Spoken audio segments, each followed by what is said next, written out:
nature of revolutionary guerrilla war. The guerrilla campaigns being waged in China today are a page in history that has no precedent. Their influence will be confined not solely to China in her present anti-Japanese struggle, but will be worldwide. Mao Zedong, Yu Chi-chen, 1937. At one end of the spectrum, ranks of electronic boxes buried deep in the earth hungrily consume data and spew out endless tapes. Scientists and engineers confer in air-conditioned offices. Missiles are checked by intense men who move about them silently, almost reverently. In 40 minutes, countdown begins. At the other end of this spectrum, a tired man wearing a greasy felt hat, a tattered shirt, and soiled shorts is seated, his back against a tree, barrel pressed between his knees, butt resting on the moist earth between sandaled feet, is a Browning automatic rifle. Hooked to his belt, two dirty canvas sacks, one holding 3 homemade bombs, the other 4 magazines loaded with .30 caliber ammunition. Draped around his neck, a sausage-like cloth tube with 3 days' supply of rice. The man stands, raises a water bottle to his lips, rinses his mouth, spits out the water. He looks about him carefully, corks the bottle, slaps the stock of the Browning 3 times, pauses, slaps it again twice, and disappears silently into the shadows. In 40 minutes, this group of 15 men will occupy a previously prepared ambush. It is probable that guerrilla war, nationalist and revolutionary in nature, will flare up in one or more of half of a dozen countries during the next few years. These outbreaks may not initially be inspired, organized, or led by local communists. Indeed, it is probable that they will not be, but they will receive the moral support and vocal encouragement of international communism, and where circumstances permit, expert advice and material assistance as well. As early as November 1949, we had this assurance from China's number 2 communist, Liu Shaoqi, when speaking before the Australian Trade Unions Conference in Peking. He prophesied that there would be other Asian revolutions that would follow the Chinese pattern. We paid no attention to this warning. In December 1960, delegates of 81 communist and workers' parties resolved that the tempo of wars of liberation should be stepped up.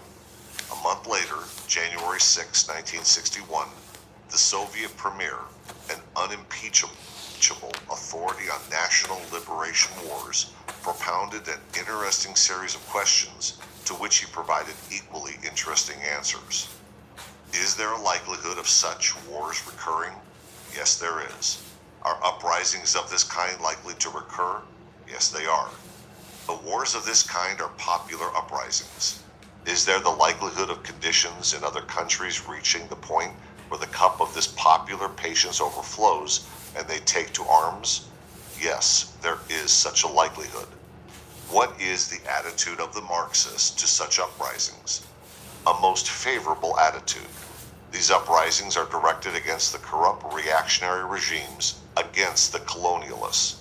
The communists support just wars of this kind wholeheartedly and without reservations. World Marxist Review, January 1961. Implicit is the further assurance that any popular movement infiltrated and captured by the communists will develop an anti-Western character, definitely tinged, in our own hemisphere at least, with a distinctive anti-American coloration.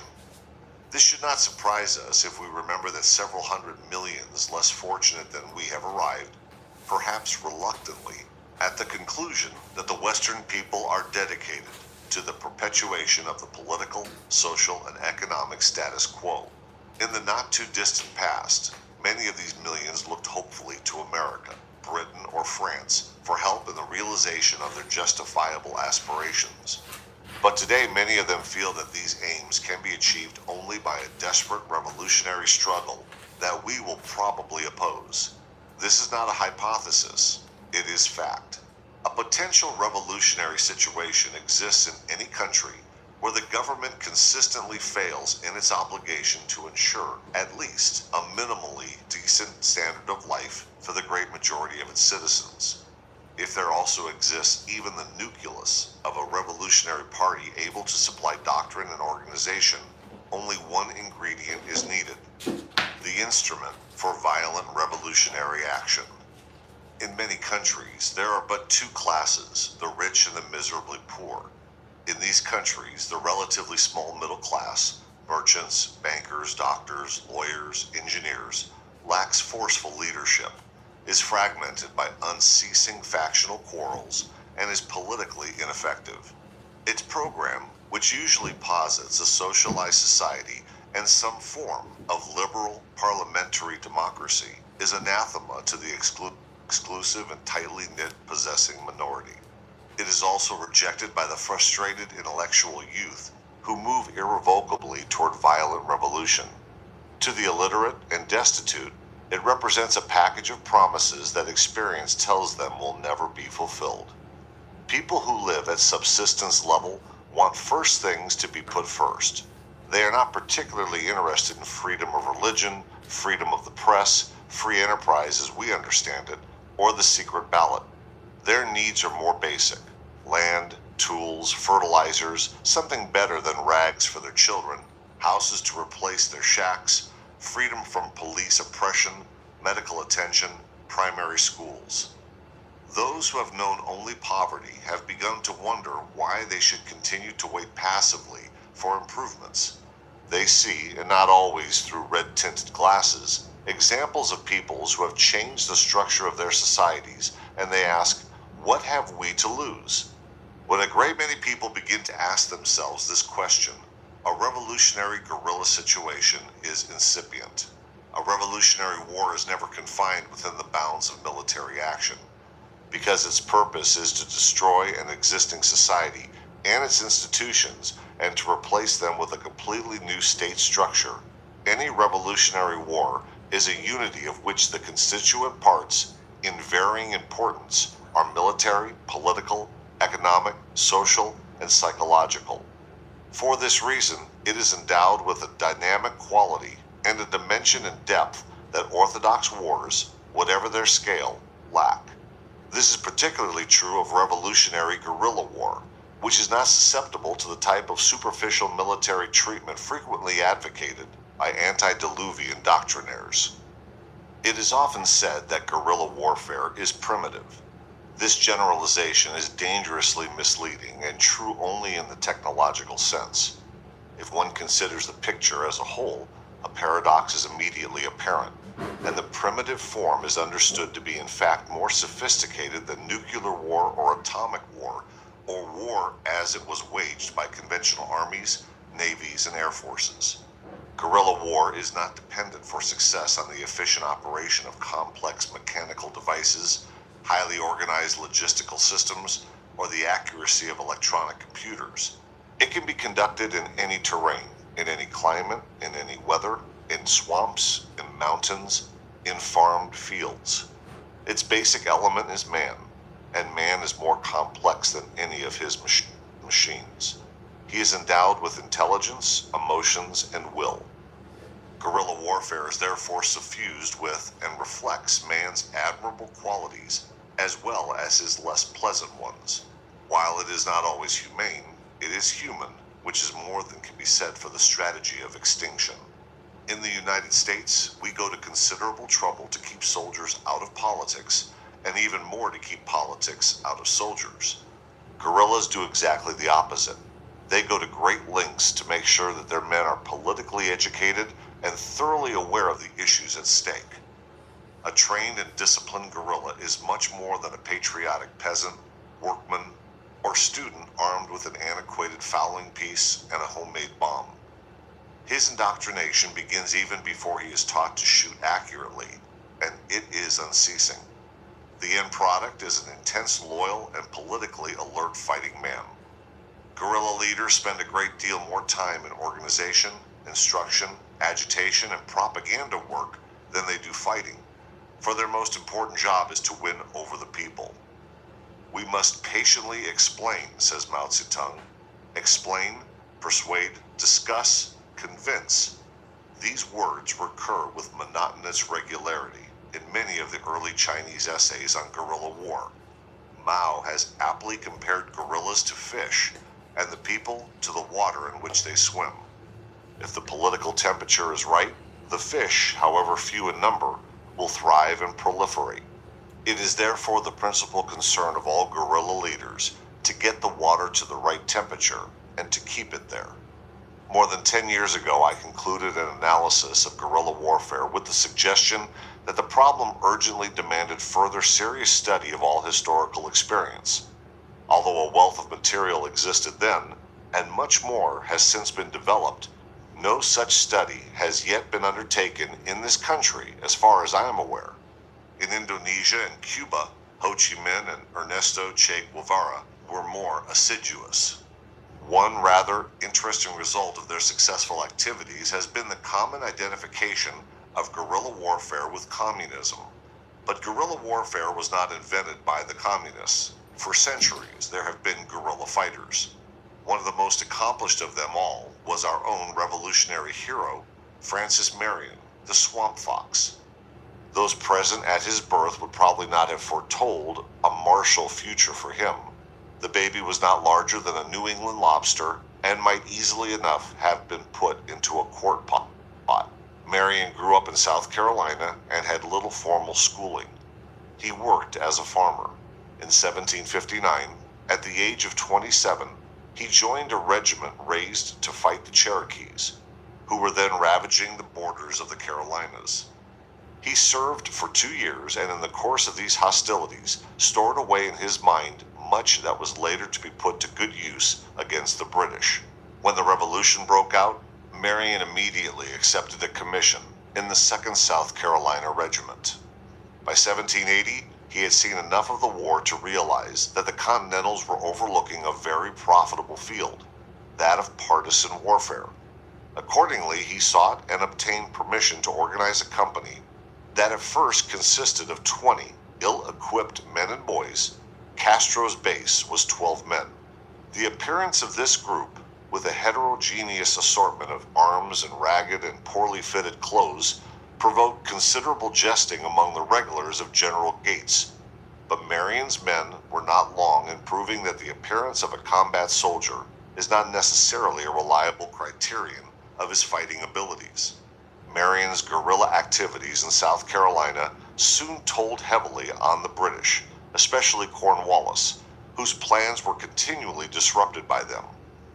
Marion's tactics were those of all successful guerrillas, operating with the greatest speed from inaccessible bases, which he changed frequently.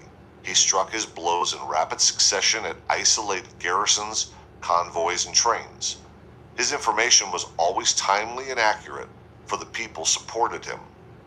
The British, unable to cope with Marion, branded him a criminal and complained bitterly that he fought neither like a gentleman nor like a Christian, a charge orthodox soldiers are wont to apply in all lands and in all wars to such ubiquitous, intangible, and deadly antagonists as Francis Marion. Bryant, in the Song of Marion's Men, wrote some lines that showed that he had a better understanding of guerrilla tactics and psychology than many who have followed more martial pursuits. Woe to the English soldiery that little dreads us near. On them shall come at midnight a strange and sudden fear, when, waking to their tents on fire, they grasp their arms in vain. And they who stand to face us are beat to earth again. And they who fly in terror deem a mighty host behind, and hear the tramp of thousands upon the hollow wind. However, the first example of guerrilla operations on a grand scale was in Spain between 1808 and 1813. The Spaniards, who fled from Napoleon's invading army to the mountains, were patriots loyal to the ruler whose crown had been taken from him by the Emperor of the French. They were not revolutionists. Most did not desire a change in the form of their government. Their single objective was to help Wellington force the French armies to leave Spain. A few years later, thousands of Russian Cossacks and peasants harried Napoleon's grand army as Kutuzov pushed it, stumbling, starving, and freezing down the ice-covered road to Smolensk. This dying army felt again and again the cudgel of the People's War, which, as Tolstoy later wrote, was raised in all its menacing and majestic power, and troubling itself about no question of anyone's tastes or rules, about no fine distinctions, with stupid simplicity, with perfect consistency, it rose and fell and belabored the French until the whole invading army had been driven out. A little more than a century and a quarter later, Hitler's armies fell back along the Smolensk road. They too would feel the fury of an aroused people, but in neither case were those who wielded the cudgel revolutionists. They were patriotic Russians. Only when Lenin came on the scene did guerrilla warfare receive the potent political injection that was to alter its character radically. But it remained for Mao Zedong to produce the first systematic study of the subject, almost 25 years ago. His study, now endowed with the authority that deservedly accrues to the works of the man who led the most radical revolution in history, will continue to have a decisive effect in societies ready for change. 2. Profile of a revolutionist. Political power comes out of the barrel of a gun.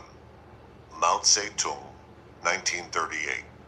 Mao Zedong, the man who was to don the mantle of Lenin, was born in Hunan province in central China in 1893. His father, an industrious farmer, had managed to acquire several acres and with this land the status of a middle peasant. He was a strict disciplinarian, and Mao's youth was not a happy one. The boy was in constant conflict with his father, but found an ally in his mother, whose indirect tactics, as he once described her methods of coping with her husband, appealed to him. But the father gave his rebellious son educational opportunities that only a tiny minority of Chinese were then able to enjoy. Mao's primary and secondary schooling was thorough. His literary taste was Catholic. While a pupil at the provincial normal school, he read omnivorously. His indiscriminate diet included Chinese philosophy, poetry, history, and romances, as well as translations of many Western historians, novelists, and biographers. However, history and political sciences particularly appealed to him. In them he sought, but without success, the key to the future of China. His studies had led him to reject both democratic liberalism and parliamentary socialism as unsuited to his country. Time, he realized, was running out for China. History would not accord her the privilege of gradual political, social, and economic change, of a relatively painless and orderly evolution. To survive in the power jungle, China had to change radically, to change fast. But how? Shortly after graduating from normal school in 1917, Mao accepted a position as assistant in the Peking University Library. Here he associated himself with the Marxist study groups set up by Lai Taochao and Chen Tuqiu. Here he discovered Lenin, read his essays, pored over Trotsky's explosive speeches, and began to study Marx and Engels. By 1920, Mao was a convinced communist and a man who had discovered his mission to create a new China according to the doctrine of Marx and Lenin. When the CCP was organized in Shanghai in 1921, Mao joined. The China Mao decided to change was not a nation in the accepted sense of the word. Culturally, China was, of course, homogeneous politically and economically. China was chaos. The peasants, 400 million of them, lived from day to day at subsistence level. Tens of millions of peasant families owned no land at all. Other millions cultivated tiny holdings from which they scrapped out just enough food to sustain life. The peasant was fair game for everyone. He was pillaged by tax collectors, robbed by landlords and usurers, at the mercy of rapacious soldiery and bandits, afflicted by blights, droughts, floods, and epidemics. His single stark problem was simply to survive. The tough ones did. The others slowly starved, died of disease, and in the fierce winters of North China and Manchuria, froze to death. It is difficult for an American today to conceive tens of thousands of small communities in which no public services existed. in which there were no doctors, no schools, no running water, no electricity, no paved streets, and no sewage disposal. The inhabitants of these communities were, with few exceptions, illiterate. They lived in constant fear of army press gangs and of provincial officials who called them out summer and winter alike to work on military roads and dikes. The Chinese peasant, in his own expressive idiom, ate bitterness from the time he could walk until he was laid to rest in the burial plot beneath the cypress trees. This was feudal China.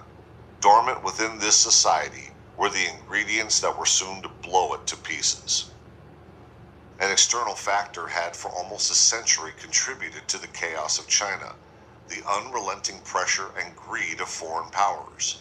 French, British, Germans, and Russians vied with one another in exacting from a succession of corrupt and feeble governments commercial, juridical, and financial concessions that had, in fact, turned China into an international colony. The American record in these respects was a reasonably good one. Mao once described the China he knew in his youth as semi-colonial and feudal. He was right. Shortly after Chiang Kai-shek took command of the National Revolutionary Army in 1926, Mao went to Hunan to stir up the peasants.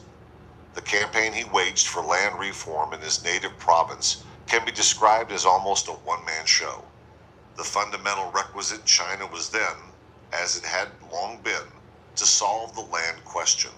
Reduced to elementary terms, the problem was how to get rid of the gentry landowners who fastened themselves to the peasants like leeches and whose exactions kept the people constantly impoverished.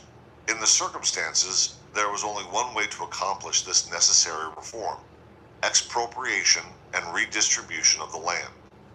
Naturally, the nationalists, eager to retain the support of the gentry, historically the stabilizing element in Chinese society, considered such a radical solution social dynamite. But in Mao's view, there could be no meaningful revolution unless and until the power of this class had been completely eliminated. While Mao was making himself extremely unpopular with the landed gentry in Hunan, the revolutionary armies of the Kuomintang were marching north from Canton to Wuhan on the Yangtze, where a nationalist government was established in December 1926.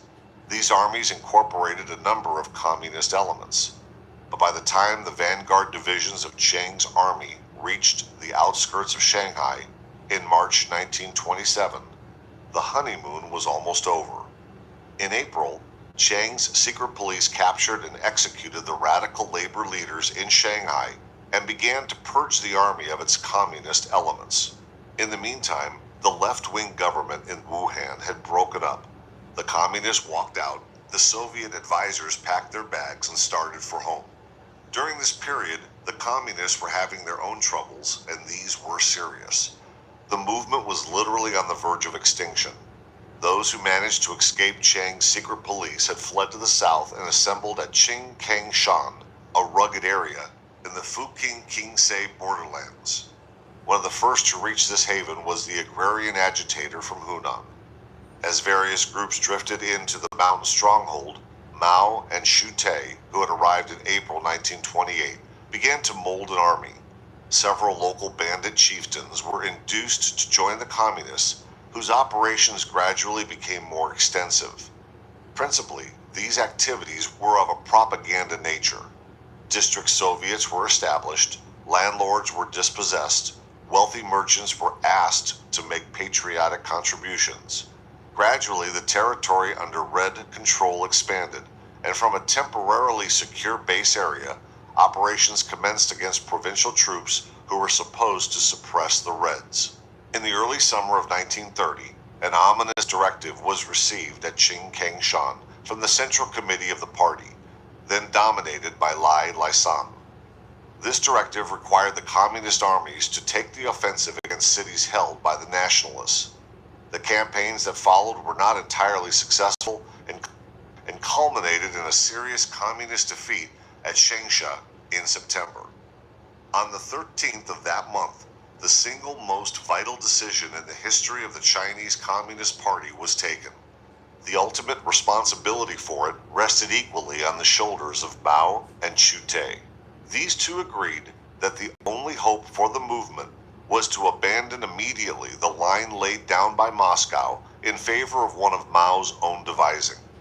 Basically, the conflict that split the Chinese Communist Party wide open and alienated the traditionalists in Moscow revolved about this question. Was the Chinese Revolution to be based on the industrial proletariat, as Marxist dogma prescribed, or was it to be based on the peasant? Mao, who knew and trusted the peasants and had correctly gauged their revolutionary potential, was convinced that the Chinese urban proletariat were too few in number and too apathetic to make a revolution. This decision, which drastically reoriented the policy of the Chinese Communist Party, was thereafter to be carried out with vigorous consistency. History has proved that Mao was right, Moscow wrong, and it is for this reason that the doctrine of Kremlin infallibility is so frequently challenged by Peking. In October 1930, the Generalissimo, in the misguided belief that he could crush the communists with no difficulty, announced with great fanfare a bandit suppression campaign. This was launched in December. How weak the nationalists really were was now to become apparent. The campaign was a complete flop. Government troops ran away or surrendered to the communists by platoons, by companies, by battalions. 3 more suppression campaigns, all failures, followed this fiasco.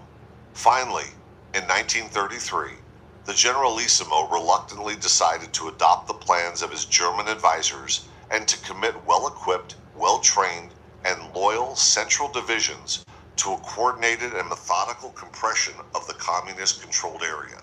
As the nationalists inched southward, supported by artillery and aviation, they evacuated peasants from every village and town and constructed hundreds of mutually supporting, wired-in blockhouses. The communists, isolated from the support of the peasants they had laboriously converted, found themselves for the first time almost completely deprived of food and information. Chiang's troops were slowly strangling the communists. For the first time, communist morale sagged. It was in this context that the bold decision to shift the base to Shenxi province was taken, and the now celebrated march of almost 6,000 miles was begun. This was indeed one of the fateful migrations of history, its purpose to preserve the military power of the Communist Party. How many pitched battles and skirmishes the Reds fought during this epic trek cannot now be established. It is known, however, that for days on end their columns were under air attack. They crossed innumerable mountains and rivers and endured both tropical and subarctic climates. As they marched toward the borders of Tibet and swung north, they sprinkled the route with cadres and caches of arms and ammunition. The Reds faced many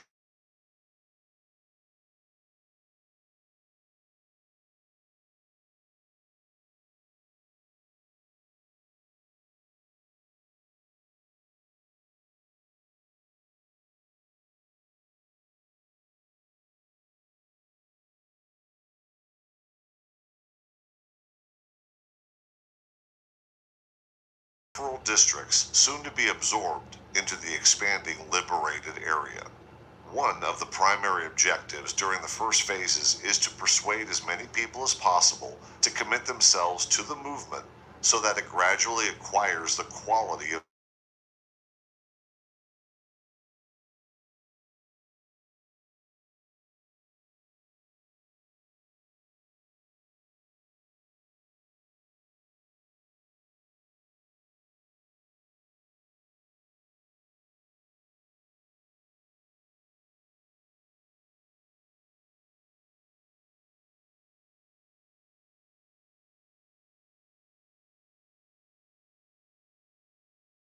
informers and collaborators. Their function is to protect the revolution. Following Phase 1, organization, consolidation, and preservation, and Phase 2, progressive expansion, comes Phase 3, decision or destruction of the enemy.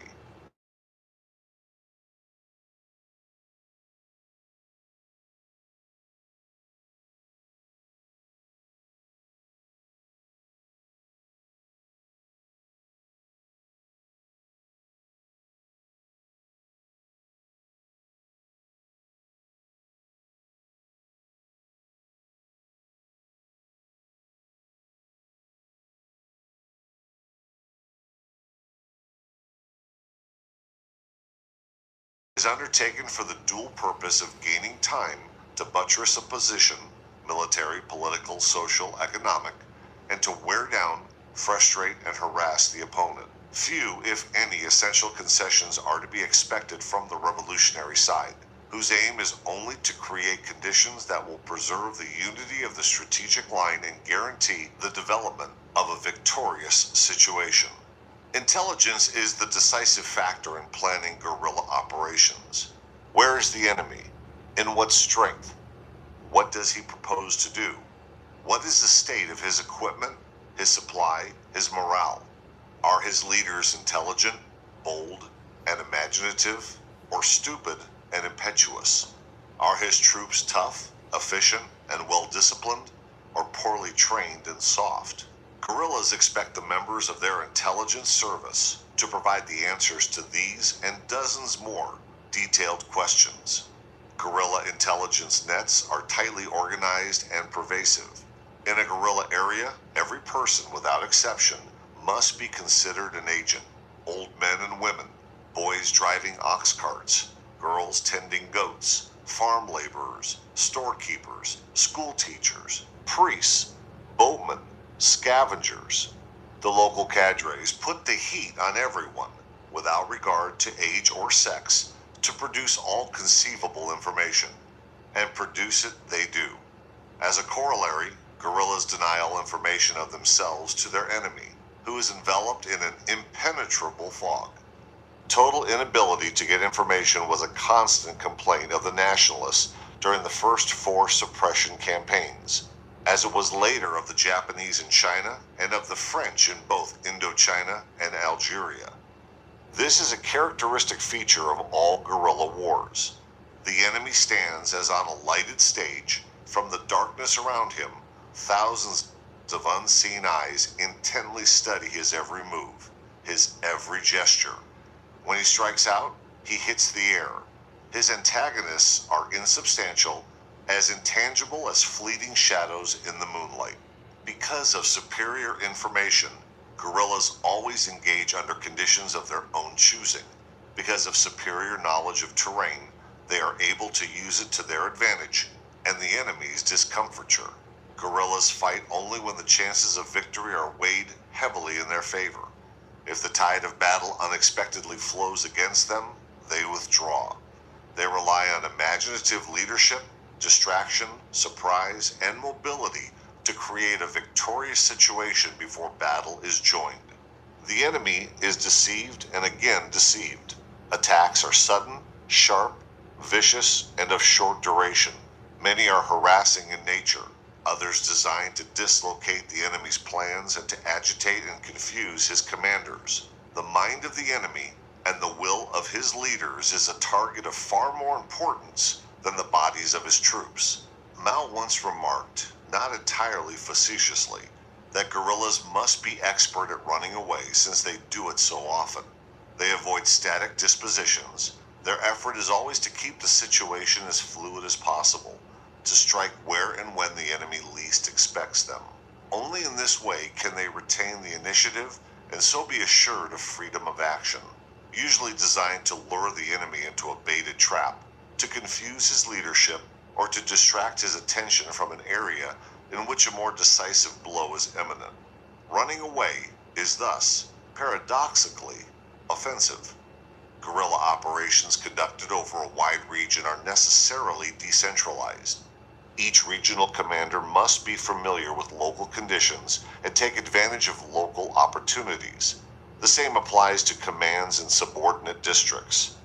This decentralization is to some extent forced upon guerrillas because they ordinarily lack a well-developed system of technical communications. But at the same time, decentralization for normal operations has many advantages, particularly if local leaders are ingenious and bold. The enemy's rear is the guerrillas' front. They themselves have no rear. Their logistical problems are solved in a direct and elementary fashion. The enemy is the principal source of weapons, equipment, and ammunition. Mao once said, "We have a claim on the output of the arsenals of London as well as of Hanyang, and what is more, It is to be delivered to us by the enemy's own transport corps. This is the sober truth, not a joke. If it is a joke, it is a macabre one as far as American taxpayers are concerned. Defectors to the communists from Chiang Kai-shek's American-equipped divisions were numbered in the tens of thousands. When they surrendered, they turned in mountains of American-made individual arms, jeeps, tanks, guns, bazookas, mortars, radios, and automatic weapons. It is interesting to examine Mao's strategical and tactical theories in the light of his principle of unity of opposites. This seems to be an adaptation to military action of the ancient Chinese philosophical concept of yin-yang. Briefly, the yin and the yang are elemental and pervasive. Of opposite polarities, they represent female and male, dark and light, cold and heat, recession and aggression. Their reciprocal interaction is endless. In terms of the dialectic, they may be likened to the thesis and antithesis from which the synthesis is derived. An important postulate of the yin-yang theory is that concealed within strength there is weakness, and within weakness, strength. It is a weakness of guerrillas that they operate in small groups that can be wiped out in a matter of minutes. But because they do operate in small groups, they can move rapidly and secretly into the vulnerable rear of the enemy. In conventional tactics, dispersion of forces invites destruction. In guerrilla war, this very tactic is desirable both to confuse the enemy and to preserve the illusion that the guerrillas are ubiquitous. It is often a disadvantage not to have heavy infantry weapons available, but the very fact of having to transport them has until recently tied conventional columns to roads and well-used tracks. The guerrilla travels light and travels fast. He turns the hazards of terrain to his advantage and makes an ally of tropical rains, heavy snow, intense heat, and freezing cold. Long night marches are difficult and dangerous, but the darkness shields his approach to an unsuspecting enemy. In every apparent disadvantage, some advantage is to be found. The converse is equally true. In each apparent advantage lie the seeds of disadvantage. The yin is not wholly yin, nor the yang wholly yang. It is only the wise general, said the ancient Chinese military philosopher Sun Tzu, who is able to recognize this fact and to turn it to good account. Guerrilla tactical doctrine may be summarized in 4 Chinese characters pronounced Sheng Tung Qi Si, which means uproar in the east, strike in the west. Here we find expressed the all-important principles of distraction on the one hand and concentration on the other, to fix the enemy's attention and to strike where and when he least anticipates the blow. Guerrillas are masters of the arts of simulation and dissimulation. They create pretenses and simultaneously disguise or conceal their true semblance. Their tactical concepts, dynamic and flexible, are not cut to any particular pattern. But Mao's first law of war, to preserve oneself and destroy the enemy, is always governing. 4. Some conclusions. Historical experience is written in blood and iron. Mao Zedong, 1937. The fundamental difference between patriotic partisan resistance and revolutionary guerrilla movements is that the first usually lacks the ideological content that always distinguishes the second. A resistance is characterized by the quality of spontaneity. It begins and then is organized. A revolutionary guerrilla movement is organized and then begins. A resistance is rarely liquidated and terminates when the invader is ejected. A revolutionary movement terminates only when it has succeeded in displacing the incumbent government or is liquidated. Historical experience suggests that there is very little hope of destroying a revolutionary guerrilla movement after it has survived the first phase and has acquired the sympathetic support of a significant segment of the population. The size of this significant segment will vary. A decisive figure might range from 15 to 25%.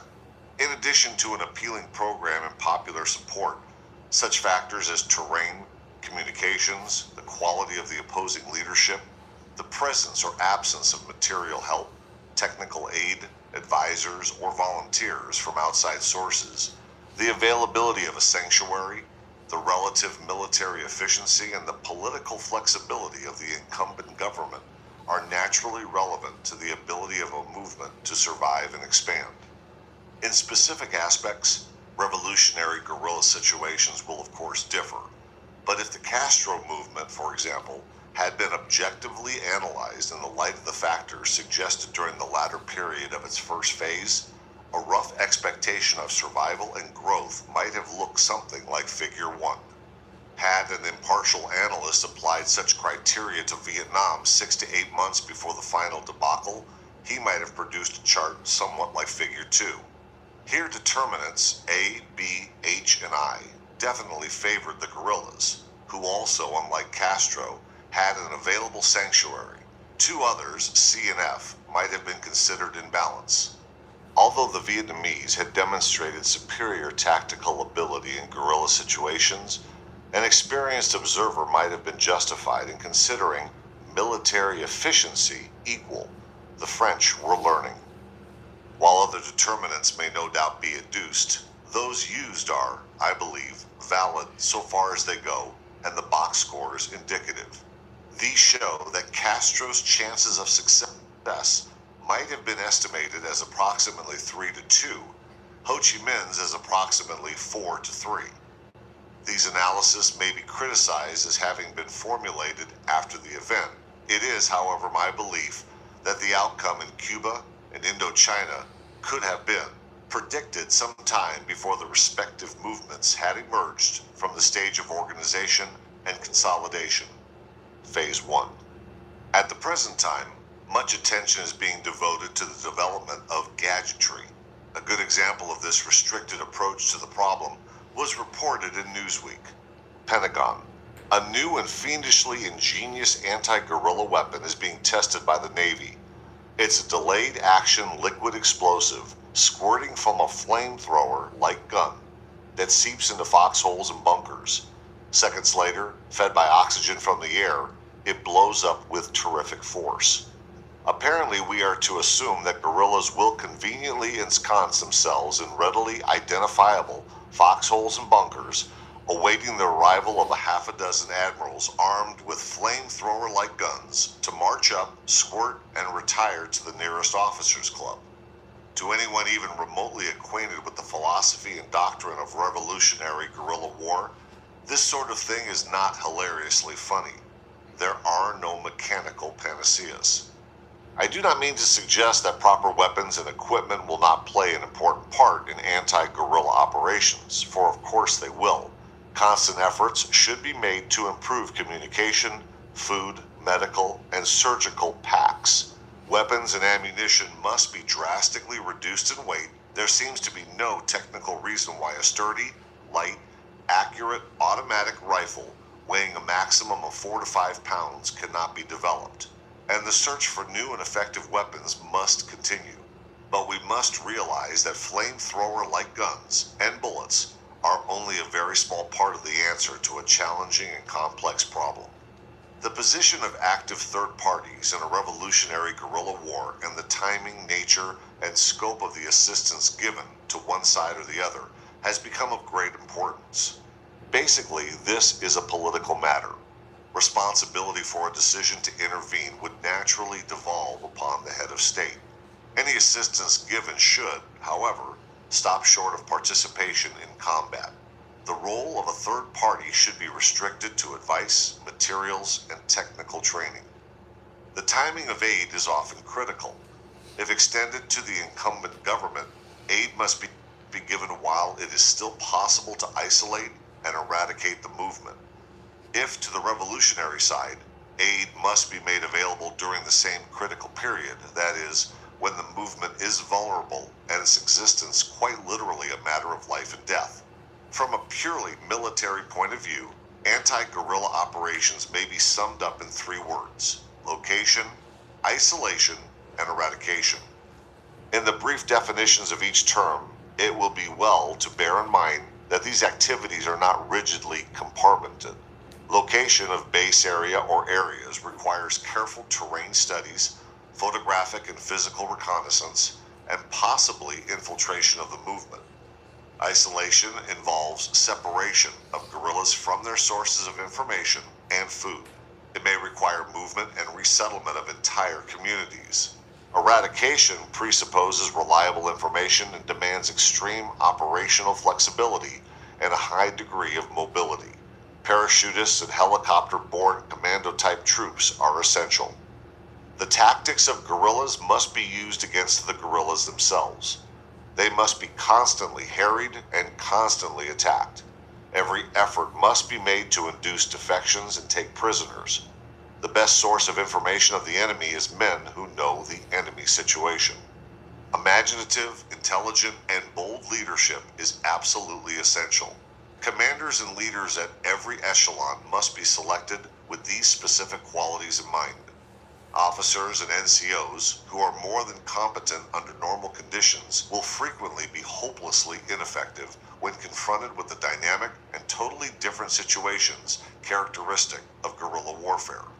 Finally, there is the question of whether it is possible to create effective counter-guerrilla forces. Can two shoals of fish, each intent on destruction of the other, flourish in the same medium? Mao is definite on this point.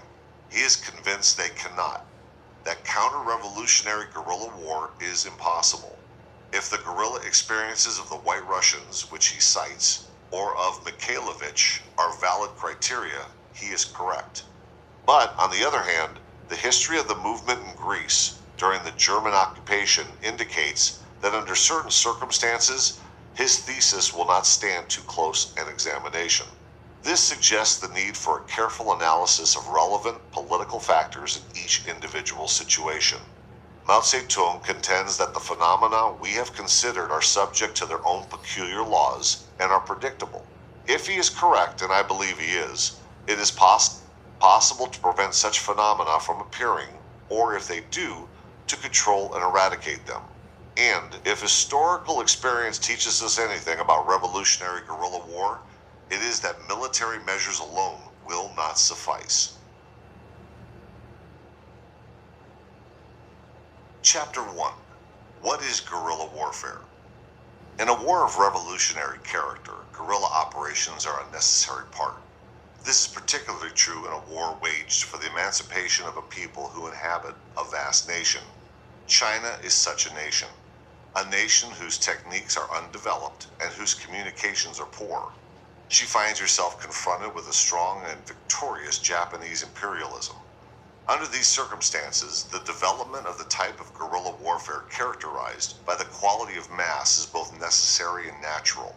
This warfare must be developed to an unprecedented degree, and it must coordinate with the operations of our regular armies. If we fail to do this, we will find it difficult to defeat the enemy. These guerrilla operations must not be considered as an independent form of warfare. They are but one step in the total war, one aspect of the revolutionary struggle. They are the inevitable result of the clash between oppressor and oppressed when the latter reach the limits of their endurance. In our case, these hostilities began at a time when the people were unable to endure any more from the Japanese imperialists. Lenin, in People and Revolution, said, "A people's insurrection and a people's revolution are not only natural but inevitable." We consider guerrilla operations as but one aspect of our total or mass war because they, lacking the quality of independence, are of themselves incapable of providing a solution to the struggle. Guerrilla warfare has qualities and objectives peculiar to itself. It is a weapon that a nation inferior in arms and military equipment may employ against a more powerful aggressor nation. When the invader pierces deep into the heart of the weaker country and occupies her territory in a cruel and oppressive manner, there is no doubt that conditions of terrain, climate, and society in general offer obstacles to his progress and may be used to advantage by those who oppose him. In guerrilla warfare, we turn these advantages to the purpose of resisting and defeating the enemy. During the progress of hostilities, guerrillas gradually develop into orthodox forces that operate in conjunction with other units of the regular army. Thus, the regularly organized troops those guerrillas who have attained that status and those who have not reached that level of development combine to form the military power of a national revolutionary war. There can be no doubt that the ultimate result of this will be victory. Both in its development and in its method of application, guerrilla warfare has certain distinctive characteristics. We first discussed the relationship of guerrilla warfare to national policy, because ours is the resistance of a semi-colonial country against an imperialism. Our hostilities must have a clearly defined political goal and firmly established political responsibilities. Our basic policy is the creation of a national united anti-Japanese front. This policy we pursue in order to gain our political goal, which is the complete emancipation of the Chinese people. There are certain fundamental steps necessary in the realization of this policy. To wit, 1. Arousing and organizing the people. 2. Achieving internal unification politically. 3. Establishing bases. 4. Equipping forces. 5. Recovering national strength. 6. Destroying enemies' national strength. 7. Regaining lost territories. There is no reason to consider guerrilla warfare separately from national policy. On the contrary, it must be organized and conducted in complete accord with national anti-Japanese policy. It is only those who misinterpret guerrilla action who say, as does Chen Shishan, the question of guerrilla hostilities is purely a military matter and not a political one. Those who maintain this simple point of view have lost sight of the political goal and the political effects of guerrilla action. Such a simple point of view will cause the people to lose confidence and will result in our defeat. What is the relationship of guerrilla warfare to the people? Without a political goal, guerrilla warfare must fail, as it must if its political objectives do not coincide with the aspirations of the people, and their sympathy, cooperation, and assistance cannot be gained. The essence of guerrilla warfare is thus revolutionary in character. On the other hand, in a war of counter-revolutionary nature, there is no place for guerrilla hostilities. Because guerrilla warfare basically derives from the masses and is supported by them, it can neither exist nor flourish if it separates itself from their sympathies and cooperation. There are those who do not comprehend guerrilla action, and who therefore do not understand the distinguishing qualities of a people's guerrilla war, who say, only regular troops can carry on guerrilla operations. There are others who, because they do not believe in the ultimate success of guerrilla action, mistakenly say, guerrilla warfare is an insignificant and highly specialized type of operation in which there is no place for the masses of the people. Chen Shishan. Then there are those who ridicule the masses and undermine resistance by wildly asserting that the people have no understanding of the war of resistance. Ye Qing, for one. The moment that this war of resistance disassociates itself from the masses of the people is the precise moment that it disassociates itself from hope of ultimate victory over the Japanese. What is the organization for guerrilla warfare? Though all guerrilla bands that spring from the masses of the people suffer from lack of organization at the time of their formation, they all have in common a basic quality that makes organization possible. All guerrilla units must have political and military leadership. This is true regardless of the source or size of such units. Such units may originate locally in the masses of the people. They may be formed from an admixture of regular troops with groups of the people, or they may consist of regular army units intact. And mere quantity does not affect this matter.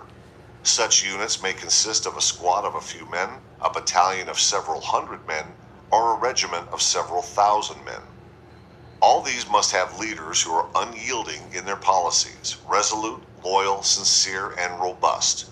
These men must be well educated in revolutionary technique, self-confident, able to establish severe discipline, and able to cope with counter-propaganda. In short, these leaders must be models for the people. As the war progresses, such leaders will gradually overcome the lack of discipline, which at first prevails. They will establish discipline in their forces, strengthening them and increasing their combat efficiency. Thus, eventual victory will be attained. Unorganized guerrilla warfare cannot contribute to victory, and those who attack the movement as a combination of banditry and anarchism do not understand the nature of guerrilla action. They say, this movement is a haven for disappointed militarists, vagabonds, and bandits, Jen Shishan, hoping thus to bring the movement into disrepute. We do not deny that there are corrupt guerrillas, nor that there are people who, under the guise of guerrillas, indulge in unlawful activities. Neither do we deny that the movement has at the present time symptoms of a lack of organization, symptoms that might indeed be serious were we to judge guerrilla warfare solely by the corrupt and temporary phenomena we have mentioned. We should study the corrupt phenomena and attempt to eradicate them in order to encourage guerrilla warfare and to increase its military efficiency. This is hard work. There is no help for it, and the problem cannot be solved immediately. The whole people must try to reform themselves during the course of the war. We must educate them and reform them in the light of past experience. Evil does not exist in guerrilla warfare, but only in the unorganized and undisciplined activities that are anarchism, said Lenin in On Guerrilla Warfare. What is basic guerrilla strategy? Guerrilla strategy must be based primarily on alertness, mobility, and attack. It must be adjusted to the enemy situation, the terrain, the existing lines of communication, the relative strengths, the weather, and the situation of the people. In guerrilla warfare, select the tactic of seeming to come from the east and attacking from the west. Avoid the solid, attack the hollow, attack, withdraw, deliver a lightning blow, seek a lightning decision. When guerrillas engage a stronger enemy, they withdraw when he advances, harass him when he stops, strike him when he is weary, pursue him when he withdraws. In guerrilla strategy, the enemy's rear, flanks, and other vulnerable spots are his vital points, and there he must be harassed, attacked, dispersed, exhausted, and annihilated. Only in this way can guerrillas carry out their mission of independent guerrilla action and coordination with the effort of the regular armies. But, in spite of the most complete preparation, there can be no victory if mistakes are made in the matter of command. Guerrilla warfare based on the principles we have mentioned and carried on over a vast extent of territory in which communications are inconvenient will contribute tremendously towards ultimate defeat of the Japanese and consequent emancipation of the Chinese people. A careful distinction must be made between two types of guerrilla warfare. The fact that revolutionary guerrilla warfare is based on the masses of the people does not in itself mean that the organization of guerrilla units is impossible in a war of counter-revolutionary character. As examples of the former type, we may cite Red guerrilla hostilities during the Russian Revolution, those of the Reds in China, of the Abyssinians against the Italians, for the past 3 years those of the last 7 years in Manchuria, and the vast anti-Japanese guerrilla war that is carried on in China today. All these struggles have been carried on in the interests of the whole people or the greater part of them. All had a broad basis in the national manpower, and all have been in accord with the laws of historical development. They have existed and will continue to exist, flourish, and develop as long as they are not contrary to national policy. The second type of guerrilla warfare directly contradicts the law of historical development. Of this type, we may cite the examples furnished by the White Russian guerrilla units organized by Denikin and Kolchak, those organized by the Japanese, those organized by the Italians in Abyssinia, those supported by the puppet governments in Manchuria and Mongolia, and those that will be organized here by Chinese traitors. All such have oppressed the masses and have been contrary to the true interests of the people. They must be firmly opposed. They are easy to destroy because they lack a broad foundation in the people. If we fail to differentiate between the two types of guerrilla hostilities mentioned, it is likely that we will exaggerate their effect when applied by an invader. We might arrive at the conclusion that the invader can organize guerrilla units from among the people. Such a conclusion might well diminish our confidence in guerrilla warfare. As far as this matter is concerned, we have but to remember the historical experience of revolutionary struggles. Further, we must distinguish general revolutionary wars from those of purely class type. In the former case, the whole people of a nation, without regard to class or party, carry on a guerrilla struggle that is an instrument of the national policy. Its basis is, therefore, much broader than is the basis of a struggle of class type.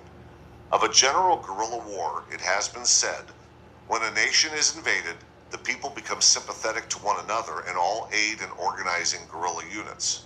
In civil war, no matter to what extent guerrillas are developed, they do not produce the same results as when they are formed to resist an invasion by foreigners. Civil War in Russia. The one strong feature of guerrilla warfare in a civil struggle is its quality of internal purity. One class may be easily united and perhaps fight with great effect, whereas in a national revolutionary war, guerrilla units are faced with the problem of internal unification of different class groups. This necessitates the use of propaganda. Both types of guerrilla war are, however, similar in that they both employ the same military methods. National guerrilla warfare, though historically of the same consistency, has employed varying elements as times, peoples, and conditions differ. The guerrilla aspects of the Opium War, those of the fighting in Manchuria since the Mukden incident, and those employed in China today are all slightly different. The guerrilla warfare conducted by the Moroccans against the French and the Spanish was not exactly similar to that which we conduct today in China. These differences express the characteristics of different people in different periods. Although there is a general similarity in the quality of all these struggles, there are dissimilarities in form. This fact we must recognize. Clausewitz wrote in On War, "Wars in every period have independent forms and independent conditions, and therefore every period must have its independent theory of war." Lenin, in On Guerrilla Warfare, said, "As regards the form of fighting, it is unconditionally requisite that history be investigated in order to discover the conditions of environment, the state of economic progress, and the political ideas that obtained the national character of civilization."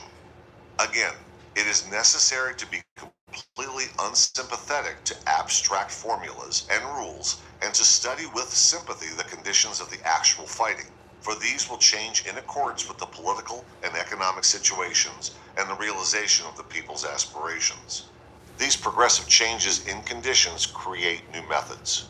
If, in today's struggle, we fail to apply the historical truths of revolutionary guerrilla war, we will fall into the error of believing with Tu Si Sheng that under the impact of Japan's mechanized army, the guerrilla unit has lost its historical function. Jen Shishan writes, "In olden days, guerrilla warfare was part of a regular strategy, but there is almost no chance that it can be applied today." These opinions are harmful. If we do not make an assessment of the characteristics peculiar to our anti-Japanese guerrilla war, but insist on applying to it mechanical formulas derived from past history, we are making the mistake of placing our hostilities in the same category as all other national guerrilla struggles. If we hold this view, we will simply be beating our heads against a stone wall, and we will be unable to profit from guerrilla hostilities. To summarize, what is the guerrilla war of resistance against Japan? It is one aspect of the entire war, which, although alone incapable of producing the decision, attacks the enemy in every quarter, diminishes the extent of area under his control, increases our national strength, and assists our regular armies. It is one of the strategic instruments used to inflict defeat on our enemy.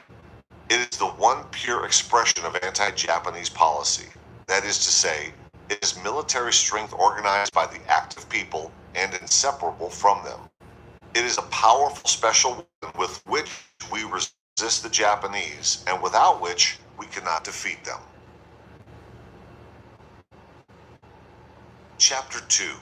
The relation of guerrilla hostilities to regular operations. The general features of orthodox hostilities, that is, the war of position and the war of movement, differ fundamentally from guerrilla warfare. There are other readily apparent differences, such as those in organization, armament, equipment, supply, tactics, command, in conception of the terms front and rear, in the matter of military responsibilities. When considered from the point of view of total numbers, guerrilla units are many, as individual combat units. They may vary in size from the smallest of several score or several hundred men to the battalion or the regiment of several thousand. This is not the case in regular organized units. A primary feature of guerrilla operations is their dependence upon the people themselves to organize battalions and other units. As a result of this, organization depends largely upon local circumstances. In the case of guerrilla groups, the standard of equipment is of a low order, and they must depend for their sustenance primarily upon what the locality affords. The strategy of guerrilla warfare is manifestly unlike that employed in orthodox operations, as the basic tactic of the former is constant activity and movement. There is in guerrilla warfare no such thing as a decisive battle. There is nothing comparable to the fixed, passive defense that characterizes orthodox war. In guerrilla warfare, the transformation of a moving situation into a positional defensive situation never arises.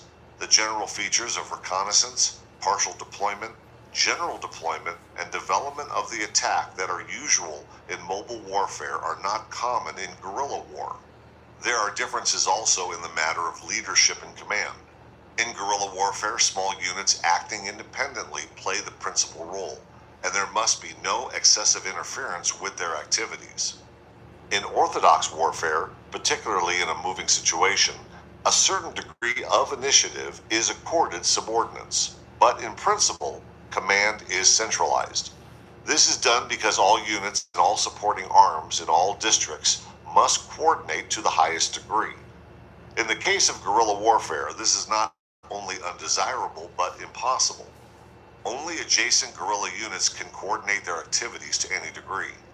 Strategically, their activities can be roughly correlated with those of the regular forces, and tactically, they must cooperate with adjacent units of the regular army.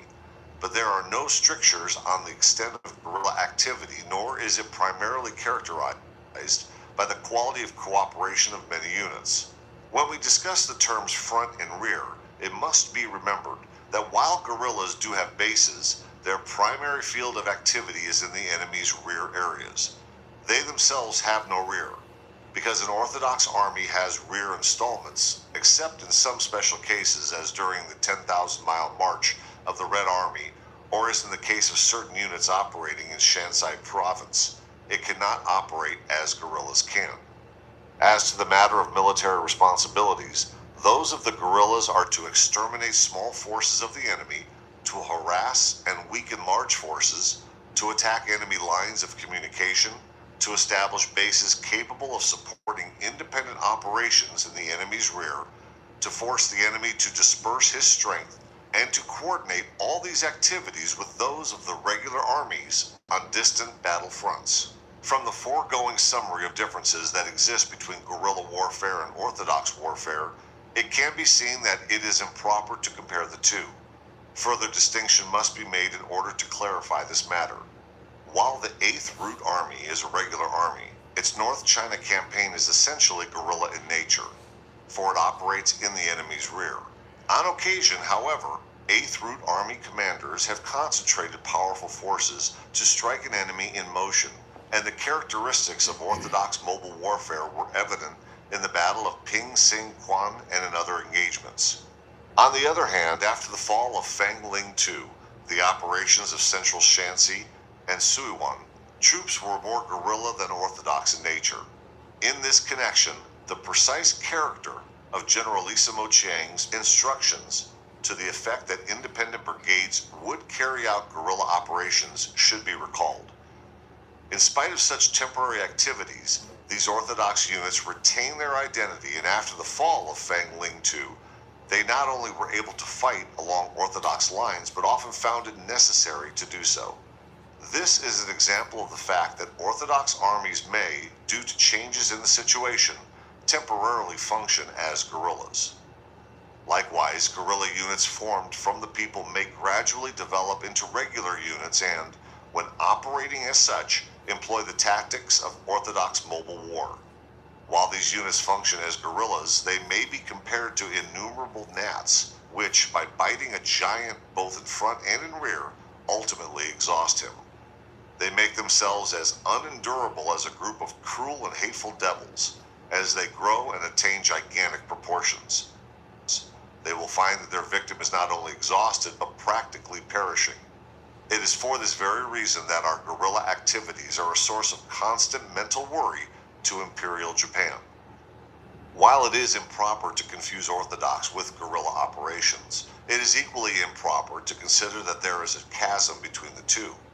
While differences do exist, similarities appear under certain conditions, and this fact must be appreciated if we wish to establish clearly the relationship between the two. If we consider both types of warfare as a single subject, or if we confuse guerrilla warfare with the mobile operations of orthodox war, we fall into this error. We exaggerate the function of guerrillas and minimize that of the regular armies.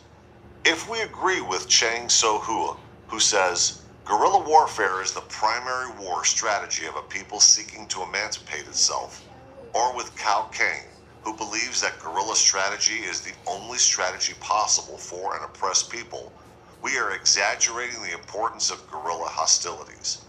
What these zealous friends I have just quoted do not realize is this: if we do not fit guerrilla operations into their proper niche, we cannot promote them realistically.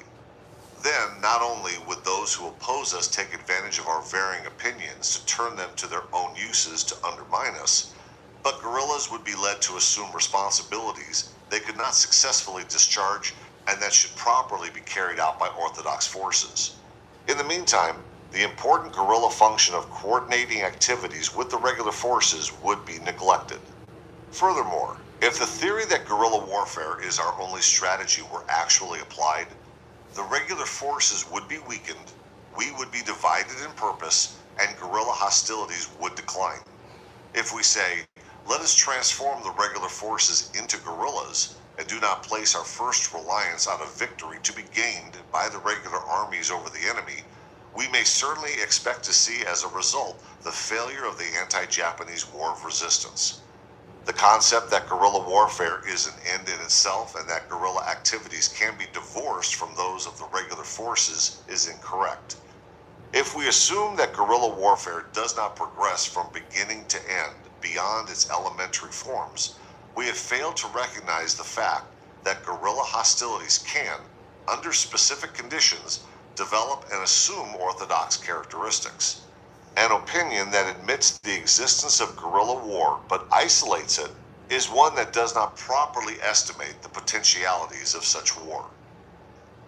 Equally dangerous is the concept that condemns guerrilla war on the ground that war has no other aspects than the purely orthodox. This opinion is often expressed by those who have seen the corrupt phenomena of some guerrilla regimes, observed their lack of discipline, and have seen them used as a screen behind which certain persons have indulged in bribery and other corrupt practices. These people will not admit the fundamental necessity for guerrilla bands that spring from the armed people. They say only the regular forces are capable of conducting guerrilla operations. This theory is a mistaken one and would lead to the abolition of the people's guerrilla war. A proper conception of the relationship that exists between guerrilla effort and that of the regular forces is essential.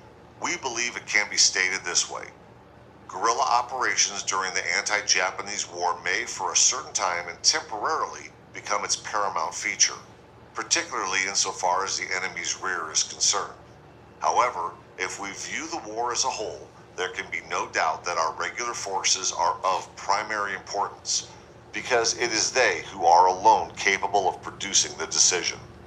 Guerrilla warfare assists them in producing this favorable decision. Orthodox forces may under certain conditions operate as guerrillas, and the latter may under certain conditions develop to the status of the former. However, both guerrilla forces and regular forces have their own respective development and their proper combinations. To clarify the relationship between the mobile aspect of orthodox war and guerrilla war, we may say that general agreement exists that the principal element of our strategy must be mobility. With the war of movement, we may at times combine the war of position. Both of these are assisted by general guerrilla hostilities. It is true that on the battlefield, mobile war often becomes positional. It is true that this situation may be reversed. It is equally true that each form may combine with the other. The possibility of such combination will become more evident after the prevailing standards of equipment have been raised. For example, in a general strategical counterattack to recapture key cities and lines of communication, it would be normal to use both mobile and positional methods. However, the point must again be made that our fundamental strategical form must be the war of movement. If we deny this, we cannot arrive at the victorious solution of the war. In sum, while we must promote guerrilla warfare as a necessary strategical auxiliary to orthodox operations, we must neither assign it the primary position in our war strategy, nor substitute it for mobile and positional warfare as conducted by orthodox forces. Chapter 3: Guerrilla Warfare in History. Guerrilla warfare is neither a product of China nor peculiar to the present day. From the earliest historical days, it has been a feature of wars fought by every class of men against invaders and oppressors. Under suitable conditions, it has great possibilities. The many guerrilla wars in history have their points of difference, their peculiar characteristics, their varying processes and conclusions, and we must respect and profit by the experience of those whose blood was shed in them. What a pity it is that the priceless experience gained during the several hundred wars waged by the peasants of China cannot be marshaled today to guide us. Our only experience in guerrilla hostilities has been that gained from the several conflicts that have been carried on against us by foreign imperialisms. But that experience should help the fighting Chinese recognize the necessity for guerrilla warfare and should confirm them in confidence of ultimate victory. In September 1812, the Frenchman Napoleon, in the course of swallowing all of Europe, invaded Russia at the head of a great army totaling several 100,000 infantry, cavalry, and artillery. At that time, Russia was weak and her ill-prepared army was not concentrated. The most important phase of her strategy was the use made of Cossack cavalry and detachments of peasants to carry on guerrilla operations. After giving up Moscow, the Russians formed 9 guerrilla divisions of about 500 men each.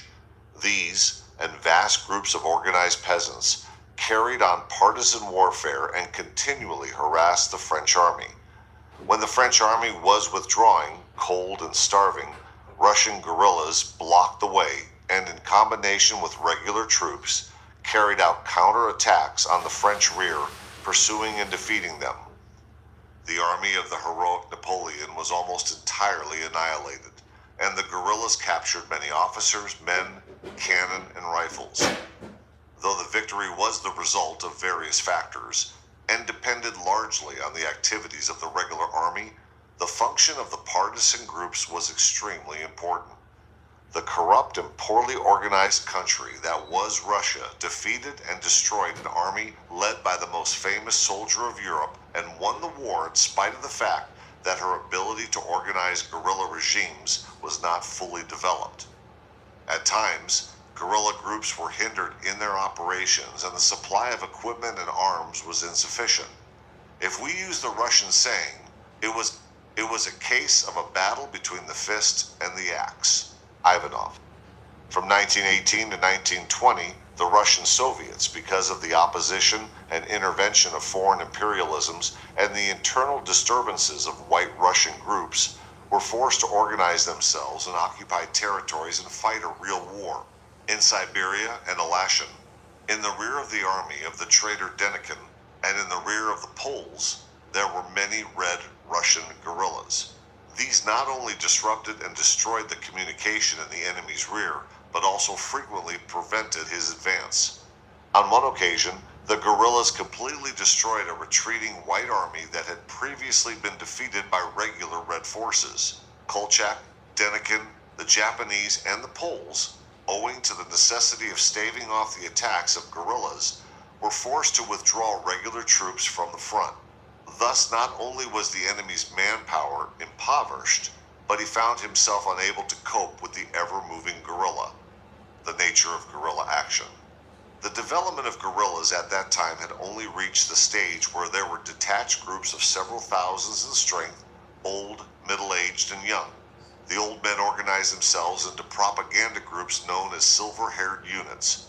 There was a suitable guerrilla activity for the middle-aged. The young men formed combat groups, and there were even groups for the children. Among the leaders were determined communists who carried on general political work among the people.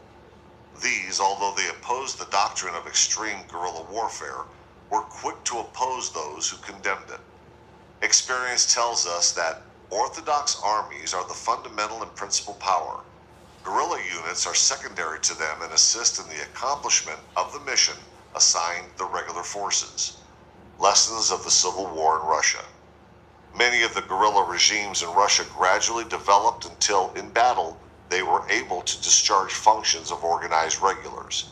The army of the famous General Galen was entirely derived from guerrillas. During 7 months in 1935 and 1936, the Abyssinians lost their war against Italy. The cause of defeat, aside from the most important political reasons that there were dissentient political groups, no strong government party, and unstable policy, was the failure to adopt a positive policy of mobile warfare. There was never a combination of the war of movement with large-scale guerrilla operations. Ultimately, the Abyssinians adopted a purely passive defense, with the result that they were unable to defeat the Italians. In addition to this, the fact that Abyssinia is a relatively small and sparsely populated country was contributory. Even in spite of the fact that the Abyssinian army and its equipment were not modern, she was able to withstand a mechanized Italian force of 400,000 for 7 months. During that period, there were several occasions when a war of movement was combined with large-scale guerrilla operations to strike the Italians heavy blows. Moreover, several cities were retaken and casualties totaling 140,000 were inflicted. Had this policy been steadfastly continued, it would have been difficult to have named the ultimate winner. At the present time, guerrilla activities continue in Abyssinia, and if the internal political questions can be solved, an extension of such activities is probable. In 1841 and 1840, third time in 1899 in the Boxer Uprising, guerrilla tactics were employed to a remarkable degree. Particularly was this so during the Taiping War, when guerrilla operations were most extensive and the Qing troops were often completely exhausted and forced to flee for their lives. In these wars, there were no guiding principles of guerrilla action. Perhaps these guerrilla hostilities were not carried out in conjunction with regular operations, or perhaps there was a lack of coordination, but rather because of the interference of politics in military affairs.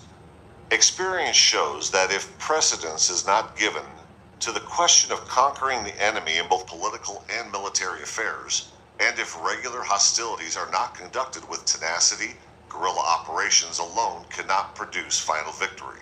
From 1927 to 1936, the Chinese Red Army fought almost continually and employed guerrilla tactics constantly. At the very beginning, a positive policy was adopted. Many bases were established, and from guerrilla bands, the Reds were able to develop into regular armies. As these armies fought, new guerrilla regimes were developed over a wide area. These regimes coordinated their efforts with those of the regular forces. This policy accounted for the many victories gained by guerrilla troops, relatively few in number, who were armed with weapons inferior to those of their opponents. The leaders of that period properly combined guerrilla operations with a war of movement both strategically and tactically. They depended primarily upon alertness. They stressed the correct basis for both political affairs and military operations. They developed their guerrilla bands into trained units. They then determined upon a 10-year period of resistance, during which time they overcame innumerable difficulties and have only lately reached their goal of direct participation in the anti-Japanese war. There is no doubt that the internal unification of China is now a permanent and definite fact, and that the experience gained during our internal struggles has proved to be both necessary and advantageous to us in the struggle against Japanese imperialism. There are many valuable lessons we can learn from the experience of those years. Principal among them is the fact that guerrilla success largely depends upon powerful political leaders who work unceasingly to bring about internal unification. Such leaders must work with the people. They must have a correct conception of the policy to be adopted as regards both the people and the enemy.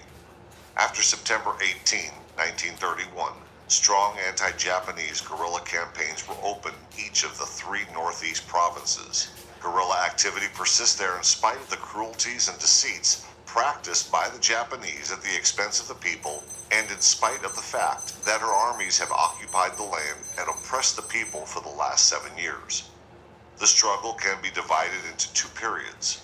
During the first, which extended from September 18, 1931 to January 1933, anti-Japanese guerrilla activity exploded constantly in all three provinces. Ma Cha-shan and Su Ping-wei established an anti-Japanese regime in Heilongjiang. In Jilin, the National Salvation Army and the Self-Defense Army were led by Wang Tai-lin and Lai Tu, respectively. In Fangtian, Chu Lu and others commanded guerrilla units. The influence of these forces was great.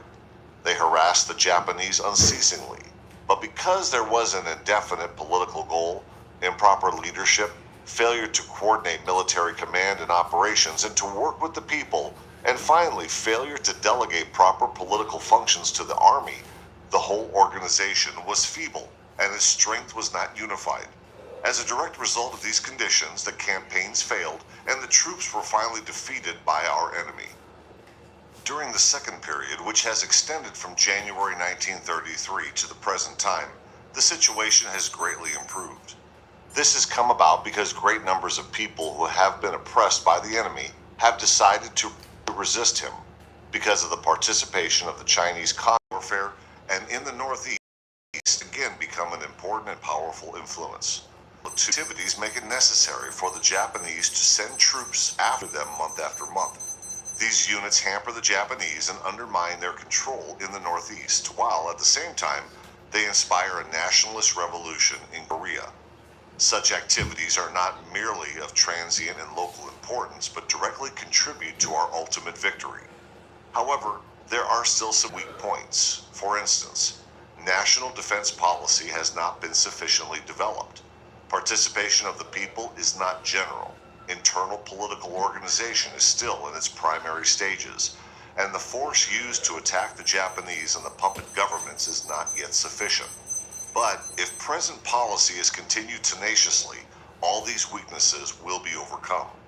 Experience proves that guerrilla war will develop to even greater proportions, and that, in spite of the cruelty of the Japanese and the many methods they have devised to cheat the people, they cannot extinguish guerrilla activities in the three northeastern provinces.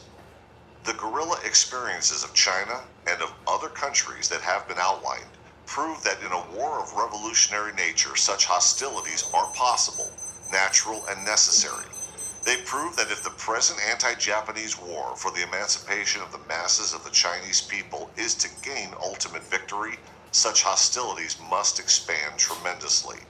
Historical experience is written in iron and blood. We must point out that the guerrilla campaigns being waged in China today are a page in history that has no precedent.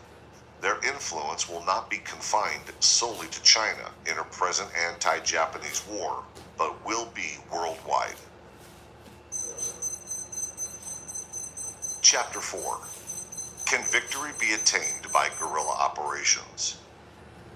Guerrilla hostilities are but one phase of the war of resistance against Japan, and the answer to the question of whether or not they can produce ultimate victory can be given only after investigation and comparison of all elements of our own strength with those of the enemy. The particulars of such a comparison are several. First, the strong Japanese bandit nation is an absolute monarchy. During the course of her invasion of China, she had made comparative progress in the techniques of industrial production and in the development of excellence and skill in her army, navy, and air force. But in spite of this industrial progress, she remains an absolute monarchy of inferior physical endowments. Her manpower, her raw materials, and her financial resources are all inadequate and insufficient to maintain her in protracted warfare, or to meet the situation presented by a war prosecuted over a vast area.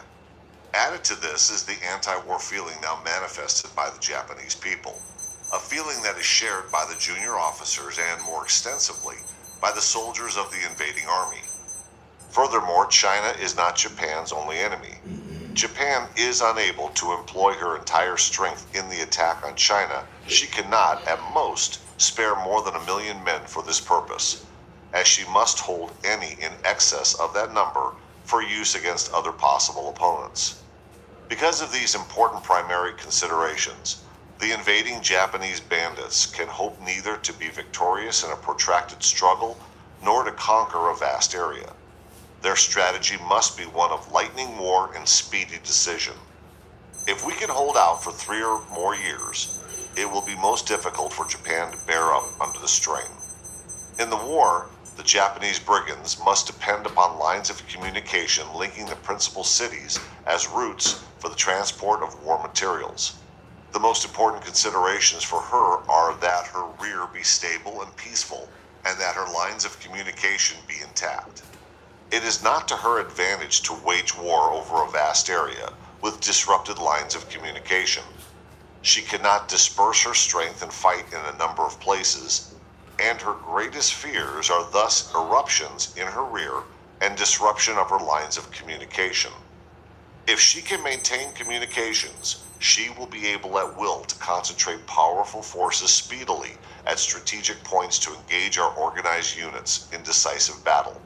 Another important Japanese objective is to profit from the industries, finances, and manpower in captured areas and with them to augment her own insufficient strength. Certainly, it is not to her advantage to forego these benefits, nor to be forced to dissipate her energies in a type of warfare in which the gains will not compensate for the losses. It is for these reasons that guerrilla warfare conducted in each bit of conquered territory over a wide area will be a heavy blow struck at the Japanese bandits.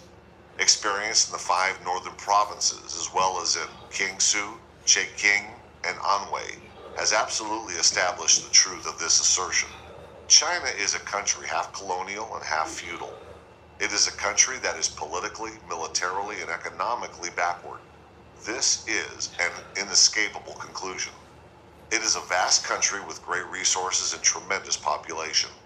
A country in which the terrain is complicated and the facilities for communication are poor. All these factors favor a protracted war.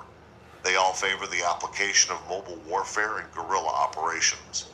The establishment of innumerable anti-Japanese bases behind the enemy's lines will force him to fight unceasingly in many places at once, both to his front and his rear. He thus endlessly expends his resources. We must unite the strength of the army with that of the people. We must strike the weak spots in the enemy's flanks, in his front, or everywhere, and cause dispersal of his forces and dissipation of his strength. Thus, the time will come when a gradual change will become evident in the relative position of ourselves and our enemy, and when that day comes, it will be the beginning of our ultimate victory over the Japanese. Although China's population is great, it is unorganized. This is a weakness which must be taken into account. The Japanese bandits have invaded our country not merely to conquer territory, but to carry out the violent, rapacious, and murderous policy of their government, which is the extinction of the Chinese race.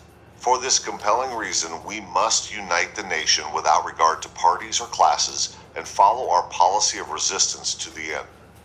China today is not the China of old. It is not like Abyssinia. China today is at the point of her greatest historical progress. The standards of literacy among the masses have been raised. The rapprochement of communists and nationalists has laid the foundation for an anti-Japanese war front that is constantly being strengthened and expanded. Government, army, and people are all working with great energy.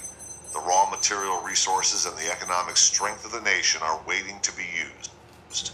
The unorganized people is becoming an organized nation. These energies must be directed toward the goal of protracted war, so that should the Japanese occupy much of our territory, or even most of it, we shall still gain final victory. Not only must those behind our lines organize for resistance, but also those who live in Japanese-occupied territory in every part of the country. The traitors who accept the Japanese as fathers are few in number, and those who have taken oath that they would prefer death to abject slavery are many. If we resist with this spirit, what enemy can we not conquer? And who can say that ultimate victory will not be ours? The Japanese are waging a barbaric war along uncivilized lines. For that reason, Japanese of all classes oppose the policies of their government, as do vast international groups. On the other hand, because China's cause is righteous, our countrymen of all classes and parties are united to oppose the invader. We have sympathy in many foreign countries, including even Japan itself. This is perhaps the most important reason why Japan will lose and China will win. The progress of the war for the emancipation of the Chinese people will be in accord with these facts. The guerrilla war of resistance will be in accord with these facts, and that guerrilla operations correlated with those of our regular forces will produce victory is the conviction of the many patriots who devote their entire strength to guerrilla hostilities. Chapter 5. Organization for Guerrilla Warfare. 4 points must be considered under this subject. These are: 1. How are guerrilla bands formed? 2. How are guerrilla bands organized? 3. What are the methods of arming guerrilla bands? 4. What elements constitute a guerrilla band? These are all questions pertaining to the organization of armed guerrilla units. They are questions which those who have had no experience in guerrilla hostilities do not understand, and on which they can arrive at no sound decisions. Indeed, they would not know in what manner to begin. How guerrilla units are originally formed. The unit may originate in any one of the following ways: A. From the masses of the people. B. From regular army units temporarily detailed for the purpose. C. From regular army units permanently detailed. D. From the combination of a regular army unit and a unit recruited from the people. E. From the local militia. F. From deserters from the ranks of the enemy. G. From former bandits and bandit groups. In the present hostilities, no doubt, all these sources will be employed. In the first case above, the guerrilla unit is formed from the people. This is the fundamental type. Upon the arrival of the enemy army to oppress and slaughter the people, their leaders call upon them to resist. They assemble the most valorous elements, arm them with old rifles or bird guns, and thus a guerrilla unit begins. Orders have already been issued throughout the nation that call upon the people to form guerrilla units both for local defense and for other combat. If the local governments approve and aid such movements, they cannot fail to prosper. In some places where the local government is not determined or where its officers have all fled, the leaders among the masses, relying on the sympathy of the people and their sincere desire to resist Japan and succor the country, call upon the people to resist, and they respond. Thus, many guerrilla units are organized. In circumstances of this kind, the duties of leadership usually fall upon the shoulders of young students, teachers, professors, other educators, local soldiery, professional men, artisans, and those without a fixed profession who are willing to exert themselves to the last drop of their blood. Recently, in Shanxi, Hebei, Shahar, Suiwan, Shantung, Zhejiang, Anhui, Jiangsu, and other provinces, extensive guerrilla hostilities have broken out. All of these are organized and led by patriots.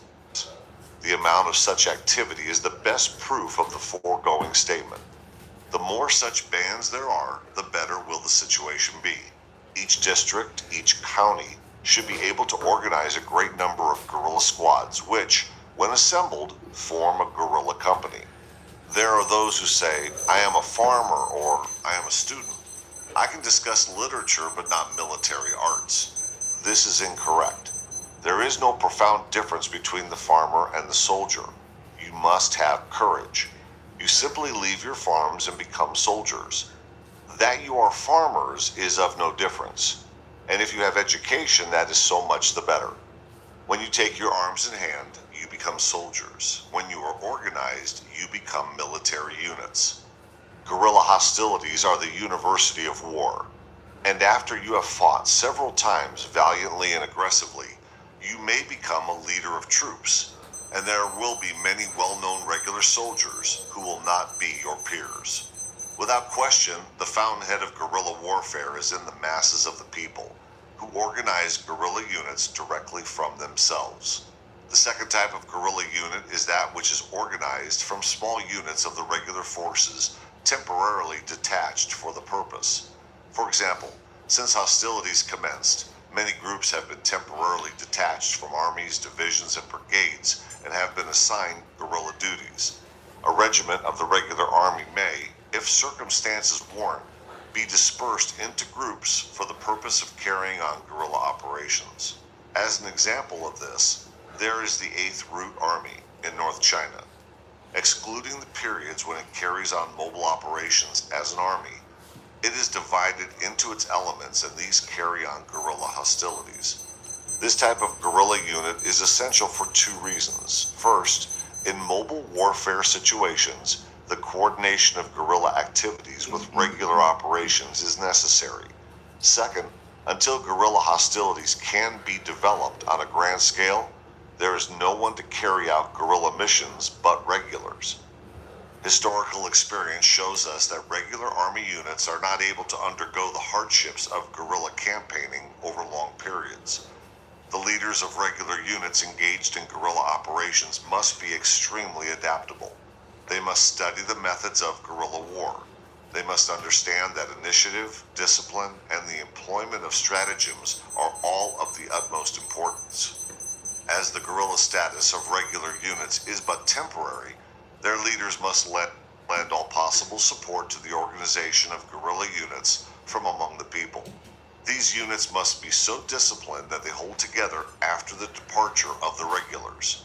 The third type of unit consists of a detachment of regulars who are permanently assigned to guerrilla duties. This type of small detachment does not have to be prepared to rejoin the regular forces. Its post is somewhere in the rear of the enemy, and there it becomes the backbone of guerrilla organization. As an example of this type of organization, we may take the Wu Taishan district in the heart of the Hopa Shahar Shansai area. Along the borders of these provinces, units from the 8th Route Army have established a framework for guerrilla operations. Around these small corps, many detachments have been organized, and the area of guerrilla activity greatly expanded. In areas which there is a possibility of cutting the enemy's lines of supply, this system should be used. Severing enemy supply routes destroys his lifeline. This is one feature that cannot be neglected. If at the time the regular forces withdraw from a certain area, some units are left behind. These should conduct guerrilla operations in the enemy's rear. As an example of this, we have the guerrilla bands now continuing their independent operations in the Shanghai Wusong area, in spite of the withdrawal of regular forces. The fourth type of organization is the result of a merger between small regular detachments and local guerrilla units. The regular forces may dispatch a squad, a platoon, or a company, which is placed at the disposal of the local guerrilla commander. If a small group experienced in military and political affairs is sent, it becomes the core of the local guerrilla unit. These several methods are all excellent, and if properly applied, the intensity of guerrilla warfare can be extended. In the Wu Taishan area, each of these methods has been used. The fifth type mentioned above is formed from the local militia, from police and home guards. In every North China province, there are now many of these groups, and they can be formed in every locality. The government has issued a mandate to the effect that the people are not to depart from war areas. The officer in command of the county, the commander of the Peace Preservation Unit, the chief of police are all required to obey this mandate. They cannot retreat with their forces but must remain at their stations and resist. The sixth type of unit is that organized from troops that come over from the enemy, the Chinese trader troops employed by the Japanese. It is always possible to produce produce disaffection in their ranks, and we must increase our propaganda efforts and foment mutinies among such troops. Immediately after mutinying, they must be received into our ranks and organized. The concord of the leaders and the assent of the men must be gained, and the units rebuilt politically and reorganized militarily. Once this has been accomplished, they become successful guerrilla units. In regard to this type of unit, it may be said that political work among them is of the utmost importance. The seventh type of guerrilla organization is that formed from bands of bandits and brigands. This, although difficult, must be carried out with utmost vigor, lest the enemy use such bands to his own advantage. Many bandit groups pose as anti-Japanese guerrillas, and it is only necessary to correct their political beliefs to convert them. In spite of inescapable differences in the fundamental types of guerrilla bands, it is possible to unite them to form a vast sea of guerrillas. The ancients said, Taishan is a great mountain because it does not scorn the merest handful of dirt. The rivers and seas are deep because they absorb the waters of small streams. Attention paid to the enlistment and organization of guerrillas of every type and from every source will increase the potentialities of guerrilla action in the anti-Japanese war. This is something that patriots will not neglect. The method of organizing guerrilla regimes. Many of those who decide to participate in guerrilla activities do not know the methods of organization. For such people, as well as for students who have no knowledge of military affairs, the matter of organization is a problem that requires solution. Even among those who have military knowledge, there are some who know nothing of guerrilla regimes because they are lacking in that particular type of experience. The subject of the organization of such regimes is not confined to the organization of specific units, but includes all guerrilla activities within the area where the regime functions. As an example of such organization, we may take a geographical area in the enemy's rear. This area may comprise many counties. It must be subdivided and individual companies or battalions formed to accord with the subdivisions. To this military area, a military commander and political commissioners are appointed. Under these, the necessary officers, both military and political, are appointed. In the military headquarters, there will be the staff, the aides, the supply officers, and the medical personnel. These are controlled by the chief of staff, who acts in accordance with orders from the commander. In the political headquarters, there are bureaus of propaganda organization, people's mass movements, and miscellaneous affairs. Control of these is vested in the political chairman. The military areas are subdivided into smaller districts in accordance with local geography, the enemy situation locally, and the state of guerrilla development. Each of these smaller divisions within the area is a district, each of which may consist of from 2 to 6 counties. To each district, a military commander and several political commissioners are appointed. Under their direction, military and political headquarters are organized. Tasks are assigned in accordance with the number of guerrilla troops available. Although the names of the officers in the district correspond to those in the larger area, the number of functionaries assigned in the former case should be reduced to the least possible in order to unify control, to handle guerrilla troops that come from different sources, and to harmonize military operations and local political affairs.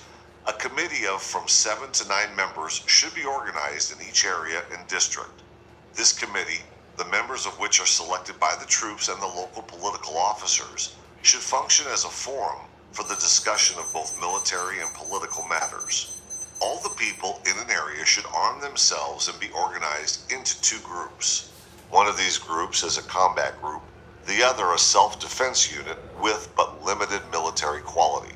Regular combatant guerrillas are organized into one of 3 general types of unit. The first of these is the small unit, the platoon or company. In each county, 3 to 6 units may be organized.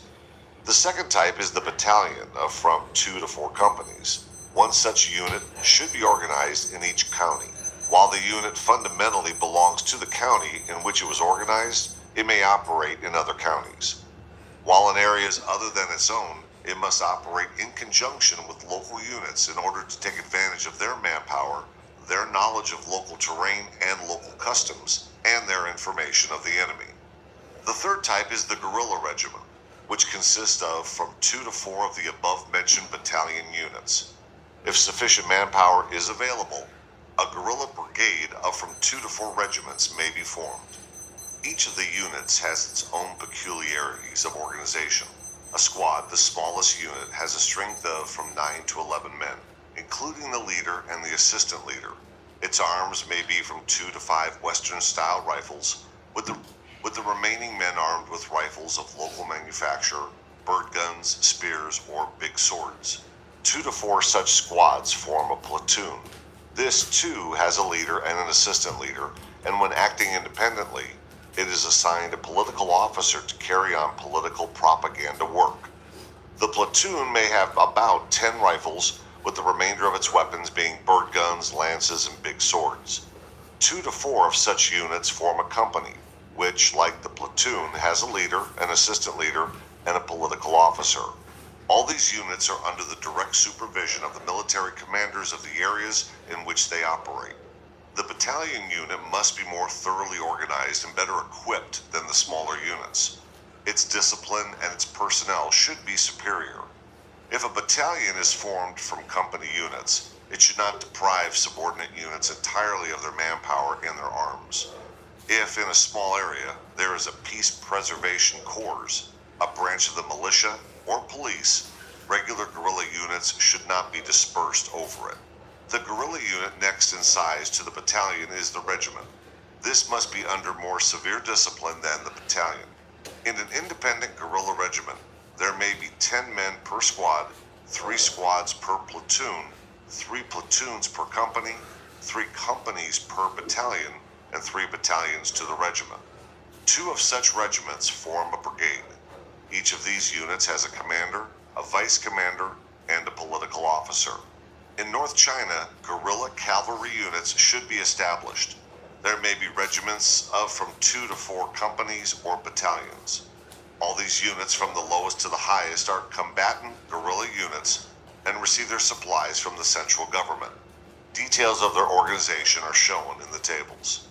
All the people of both sexes from the ages of 16 to 45 must be organized into anti-Japanese self-defense units, the basis of which is voluntary service.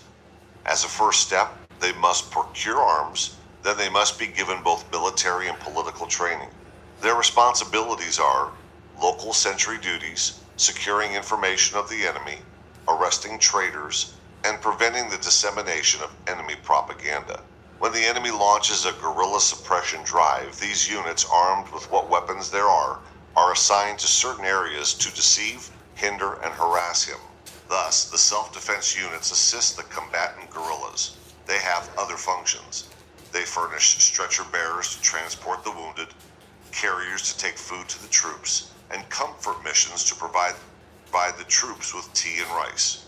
If a locality can organize such a self-defense unit as we have described, the traitors cannot hide, nor can bandits and robbers disturb the peace of the people. Thus, the people will continue to assist the guerrillas and supply manpower to our regular armies. The organization of self-defense units is a transitional step in the development of universal conscription. Such units are reservoirs of manpower for the orthodox forces. There have been such organizations for some time in Shanxi, Senshi, Honan, and Suiwon. The youth organizations in different provinces were formed for the purpose of educating the young. They have been of some help. However, they were not voluntary, and the confidence of the people was thus not gained. These organizations were not widespread, and their effect was almost negligible. This system was, therefore, supplanted by the new type organizations, which are organized on the principles of voluntary cooperation and non-separation of the members from their native localities. When the members of these organizations are in their native towns, they support themselves. Only in case of military necessity are they ordered to remote places, and when this is done, the government must support them. Each member of these groups must have a weapon, even if the weapon is only a knife, a pistol, a lance, or a spear. In all places where the enemy operates, these self-defense units should organize within themselves a small guerrilla group of perhaps from 3 to 10 men armed with pistols or revolvers. This group is not required to leave its native locality. The organization of these self-defense units is mentioned in this book because such units are useful for the purposes of inculcating the people with military and political knowledge, keeping order in the rear, and replenishing the ranks of the regulars. These groups should be organized not only in the active war zones, but in every province in China. The people must be inspired to cooperate voluntarily. We must not force them, for if we do, it will be ineffectual. This is extremely important. The organization of a self-defense army similar to that we have mentioned is shown in Table 5. In order to control anti-Japanese military organization as a whole, it is necessary to establish a system of military areas and districts along the lines we have indicated. The organization of such areas and districts is shown in Table 6. Equipment of guerrillas. In regard to the problem of guerrilla equipment, it must be understood that guerrillas are lightly armed attack groups, which require simple equipment. The standard of equipment is based upon the nature of duties assigned. The equipment of low-class guerrilla units is not as good as that of higher-class units. For example, those who are assigned the task of destroying railroads are better equipped than those who do not have that task. The equipment of guerrillas cannot be based on what the guerrillas want, or even what they need, but must be based on what is available for their use. Equipment cannot be furnished immediately, but must be acquired gradually. These are points to be kept in mind. The question of equipment includes the collection, supply, distribution, and replacement of weapons, ammunition, blankets, communication materials, transport, and facilities for propaganda work.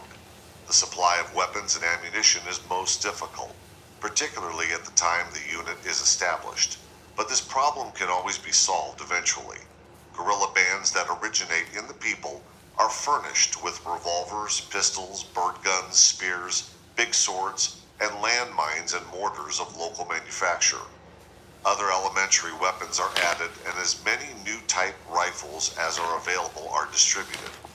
After a period of resistance, it is possible to increase the supply of equipment by capturing it from the enemy. In this respect, the transport companies are the easiest to equip, for in any successful attack, we will capture the enemy's transport. An armory should be established in each guerrilla district for the manufacture and repair of rifles and for the production of cartridges, hand grenades, and bayonets. Guerrillas must not depend too much on an armory. The enemy is the principal source of their supply. For destruction of railway trackage, bridges, and stations in enemy-controlled territory, it is necessary to gather together demolition materials. Troops must be trained in the preparation and use of demolitions, and a demolition unit must be organized in each regiment. As for minimum clothing requirements, these are that each man shall have at least 2 summer weight uniforms, 1 suit of winter clothing, 2 hats, a pair of wrap puttees, and a blanket. Each man must have a haversack or a bag for food. In the north, each man must have an overcoat. In acquiring this clothing, we cannot depend on captures made from the enemy, for it is forbidden for captors to take clothing from their prisoners. In order to maintain high morale in guerrilla forces, all the clothing and equipment mentioned should be furnished by the representatives of the government stationed in each guerrilla district. These men may confiscate clothing from traders or ask contributions from those best able to afford them. In subordinate groups, uniforms are unnecessary. Telephone and radio equipment is not necessary in lower groups, but all units from regiment up are equipped with both. This material can be obtained by contributions from the regular forces and by capture from the enemy. In the guerrilla army in general, and at bases in particular, there must be a high standard of medical equipment. Besides the services of the doctors, medicines must be procured. Although guerrillas can depend on the enemy for some portion of their medical supplies, they must, in general, depend upon contributions.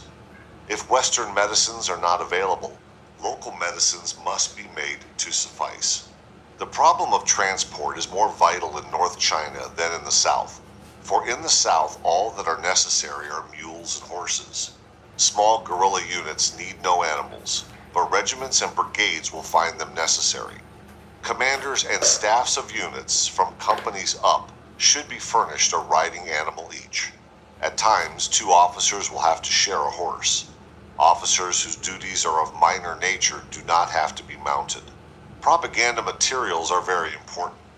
Every large guerrilla unit should have a printing press and a mimeograph stone. They must also have paper on which to print propaganda leaflets and notices. They must be supplied with chalk and large brushes. In guerrilla areas, there should be a printing press or a lead-type press. For the purpose of printing training instructions, this material is of the greatest importance. In addition to the equipment listed above, it is necessary to have field glasses, compasses, and military maps.